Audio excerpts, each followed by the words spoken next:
Of course, dalam senario yang ada hari ini, satu pun tidak layak. Tetapi di luar kepompong yang ada, masih ramai.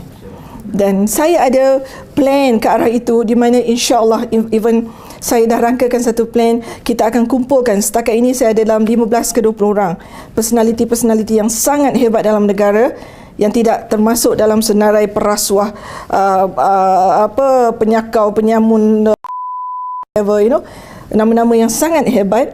InsyaAllah kalau diizinkan Allah, kita akan gabung. Walaupun parti itu mungkin tak diluluskan, tetapi kita akan bergerak dalam gerombolan individu-individu bebas yang sangat hebat.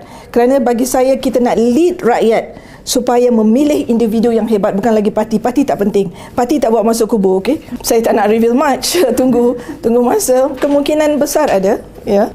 Saya nuju 4 belalang dalam politik. Saya boleh katakan saya punya andaian nuju 4 belalang saya selalu tepat. Sebab saya masih ingat in 1997 bila saya nak bawa isu Anwar Ibrahim, semua kutuk saya, kata saya perempuan gila. Saya masih ingat lagi, saya bercakap dengan personality, even arwah Datuk Maznah Hamid, the Iron Lady. Saya cerita, sebab saya rapat dengan ketiga itu dengan dia. Saya kata, Anwar ni tak boleh jadi PM, dia gini. Dan saya ingat lagi arwah kata, hang jangan gila lah, hang siapa dia, tak usah duk menyalak bukit lah. Semua orang marah. Saya refer kepada Tun Daim kata jangan, Pak Syekh too strong, too powerful. Saya, beberapa politician, arwah Megat Jonik, saya ingat lagi, saya kata, Datuk Seri, saya ingin bawa surat salah laku Anwar. Sebab tu orang kaitkan konspirasi. Sebenarnya tidak ada konspirasi. Sebab masa tu saya tak kenal Mahathir secara peribadi. Siapalah saya? Dia Perdana Menteri. Saya kira rakyat biasa. Jadi saya tidak ada laluan ke arah Tun Dr. Mahathir ketika itu. Jadi bila saya jumpa orang-orang politik, saya menyatakan macam mana saya nak sampaikan surat saya. Semua tak bagi. Semua kata jangan buat kerja gila.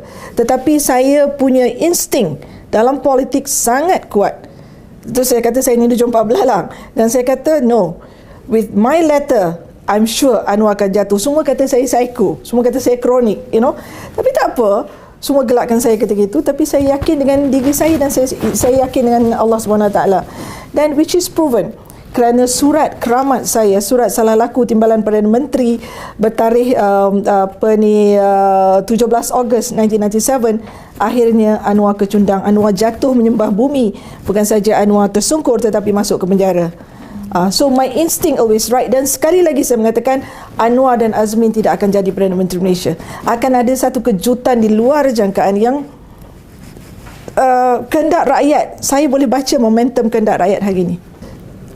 Saya tak nak, susah saya nak reveal kan. So, saya nak benda ni jadi satu kejutan, satu surprise. Sebenarnya ada orang yang di luar kepompong, penyamun, penyakau dan sebagainya. Ada orang di luar yang lebih hebat. InsyaAllah akan ada satu gerombolan. Banyak kali saya sebut, akan ada satu gerombolan kelompok manusia baru, new faces, new leaders, new direction, dan terpulang tepuk dada tanya selera kepada rakyat untuk membawa satu pembaruan yang baru. I don't want to reveal the name yet, tetapi sudah ada senarai itu. Tunggu dan lihat. Akan ada yang satu kejutan yang besar, tapi kejutan yang baik, yang positif, bukan kejutan yang negatif. Saya sendiri akan menggerakkan nadi rakyat ini. Jadi saya rasa adalah satu amanah, satu tanggungjawab untuk orang-orang yang, bukanlah kita mendabik dada kata akulah bersih, no, tapi kita dah tahu apa yang orang tak betul buat, tapi kita menghalalkan, kita pun berdosa. So I rasa it's a high time for me and the team and the gang to come out and offer. Terpulang pada rakyat, tak nak is okay, kita tak kisah. Tetapi kalau mana tahu untung sambut timbul, then of course kita expect parlimen lah kalau kita nak ubah kerajaan kan. Jadi sebab itu saya kata 15 ke 20 personality yang hebat ini yang kita akan gegarkan kabinet bayangan kita akan umumkan menjelang PRU nanti. Mungkin kalau kita dah dapat kabar-kabar angin bila PRU tu, mungkin 2-3 bulan sebelum tu kita akan umumkan muka-muka baru dan terpulang pada rakyat untuk menilai personality yang kita.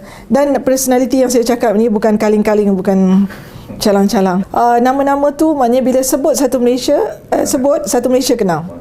Tak payah nak kenalkan si bola ni siapa, no.